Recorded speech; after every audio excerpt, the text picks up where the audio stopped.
Hello students, please subscribe the channel, drop a like, share and comment. This is exercise number 23 of the Progressive Monthly Magazine, February 2023 on the speed of 100 words per minute. Start. Honorable members, our mothers and sisters always used to save some money for difficult times. But often these savings were spent on daily needs. Today, rupees 88,000 crore deposited in Jan Dhan accounts is a testimony to the changing saving habits.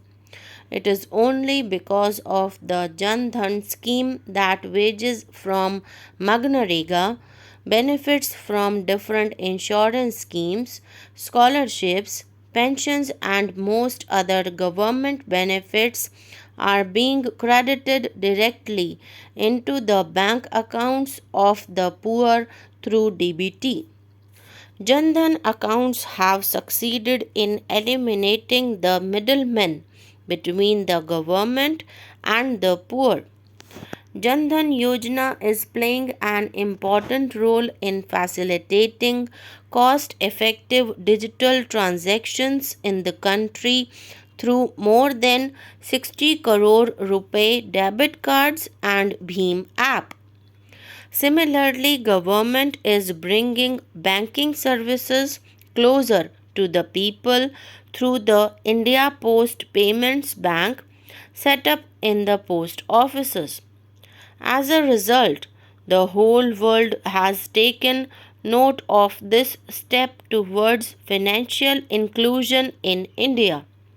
Whereas many social welfare programs were in existence for the past several decades, they had failed to produce the desired impact. The alertness, action oriented approach, and good intention displayed by my government towards the aspirations and difficulties of citizens have made it possible to bring about large scale visible changes. While giving a clear majority to my government in 2014, the people of the country had also given a clear mandate to take strict action against corruption and black money. My government has come down heavily on corruption in the past 4 and 5 years.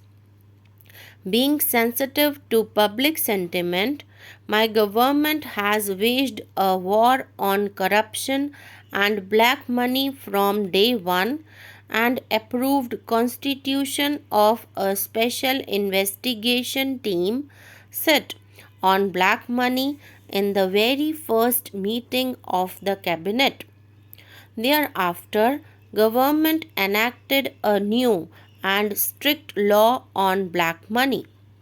My government also carried out a campaign against illegally acquired assets in foreign countries.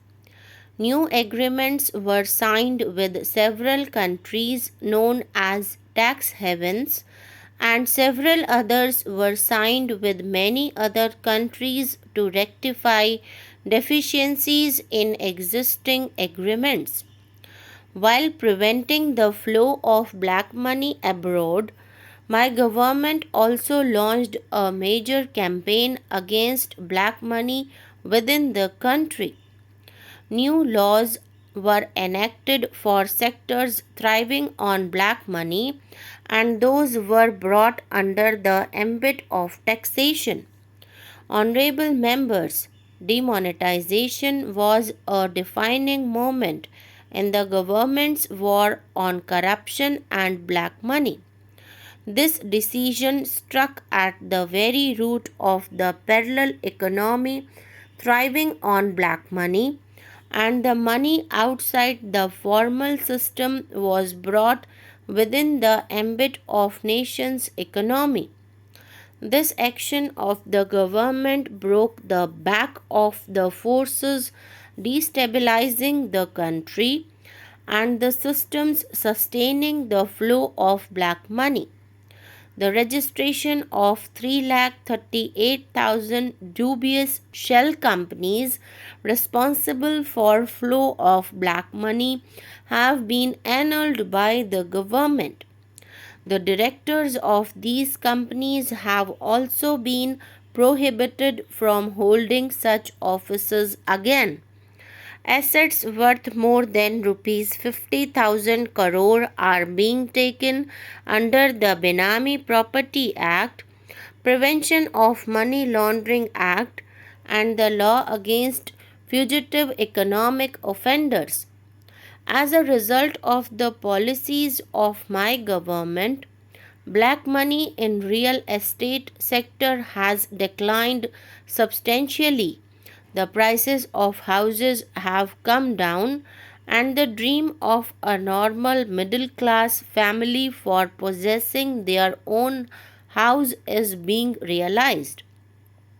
I am pleased that on account of these policies of my government, people's trust in the government has increased and there has been a sharp increase in the number of persons paying income tax.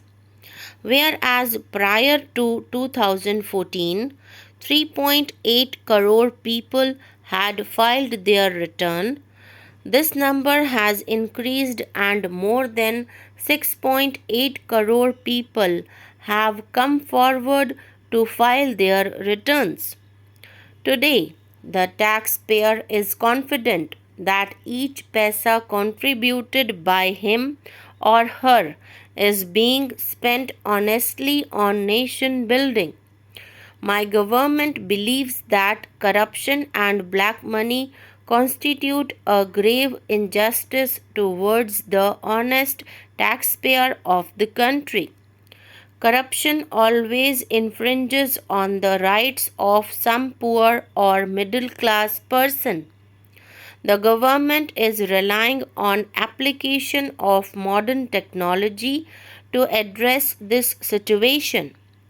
As a result of the expansion in direct benefit transfer in the last 4.5 years, more than rupees 6,05,000 crore have been directly transferred to the bank accounts of beneficiaries.